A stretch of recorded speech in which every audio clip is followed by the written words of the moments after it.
اگر انسان بتواند پرواز کند فقط با یک بال میتواند؟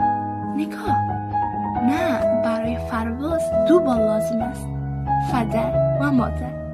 سلام به همه. امروز میخواهم از دو قهرمان صحبت کنم، دو قهرمانی که شاید نامشان در تاریخ نوشته نشود، اما زندگی ما با نام آنها ساخته شده است. مادر قلب خانه است، گرمی است، مهری است، بی‌پایان است. او با عشق می‌سازد، با صبر تحمل می‌کند و با سکوت دردهایش را پنهان می‌کند. و پدر ستون خانه است، سایه‌ای که شاید کمتر حرف بزند اما بیشتر از همه فکر می‌کند.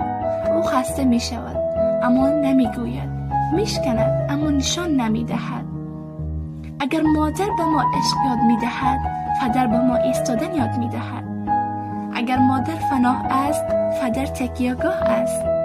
و ما بین این دو بال بزرگ شدیم، بیان که گاهی بفهمیم چقدر برای ما گذاشتند. دوستان عزیز، گاهی یک تماس، یک لبخند، یک دوستتان دارم میتواند دنیای آنها را روشن کند. بیایید قبل از دیر شدن، قبل از آن که فقط خاطره بماند، قدر این دو بال زندگی را بدانیم.